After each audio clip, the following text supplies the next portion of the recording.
వచ్చేసింది ఆది శ్రావణం షాపింగ్ అంతటికి అతిపెద్ద కేజీ సేల్ తో పాటు up to 61% of 1+1 offers, combo offers ఇంకా మరెన్నో. CMR shopping mall. తప్పు అంటూ సాక్షాత్తు హైకోర్టు తీవ్రంగా మందలించింది.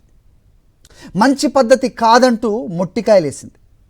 కరువు సీమలో ఉపాధి కల్పిస్తూ చట్టబద్ధంగా అన్ని అనుమతులతో కార్యకలాపాలు నడుపుతూ ప్రభుత్వానికి వేల కోట్ల పన్నులు చెల్లిస్తున్న ప్రతిష్టాత్మక సిమెంట్ కంపెనీ భారతీ సిమెంట్స్ను అడ్డుకోవటం తగదని హైకోర్టు హితవు పలికింది. అయినా చంద్రబాబు అనుకో తీరు మారలేదు. ఇప్పటికీ తప్పు సరిదిద్దుకోవాలి అన్న తలంపు లేదు.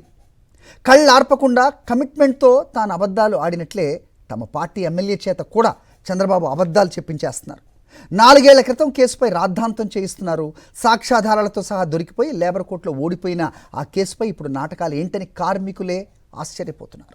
భారతీ సిమెంట్ సంస్థ 18 ఏళ్లుగా విజయవంతంగా నడుస్తోంది. అక్కడి ప్రజల సహకారం, అభిమానం లేకపోతే ఒక కంపెనీ ఇంతకాలం ఇంత విజయవంతంగా నడవడం సాధ్యమయ్యే పనేనా?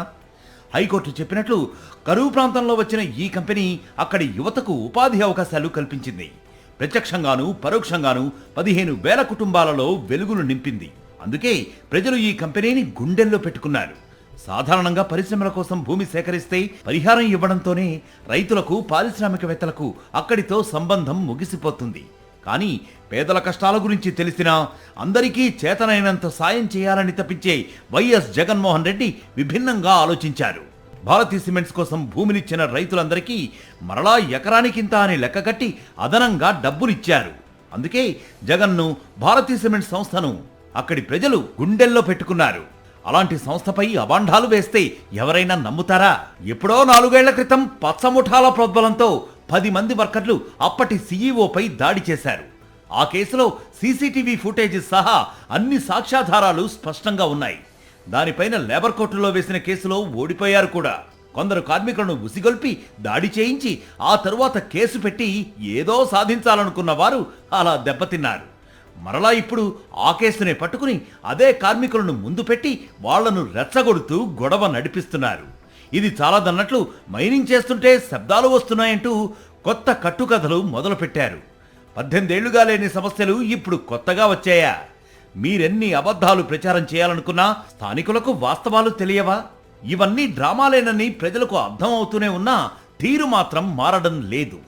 భారతీ సిమెంట్స్ భారత్లో 7,000 కోట్ల రూపాయల పెట్టుబడులు పెట్టిన ప్రతిష్టాత్మక ఫ్రెంచ్ సంస్థ వికాట్ గ్రూప్ పై చంద్రబాబు సర్కార్ పగబట్టినట్లు వ్యవహరిస్తూ ఉండడంపై పారిశ్రామికవేత్తలు ఆశ్చర్యపోతున్నారు. చట్టబద్ధమైన వ్యాపార సంస్థలకు అండగా నిలవాల్సిన ప్రభుత్వం ఇలా కక్ష సాధించడం దేశంలో మరే రాష్ట్రంలోనూ లేదని వారు వ్యాఖ్యానిస్తున్నారు.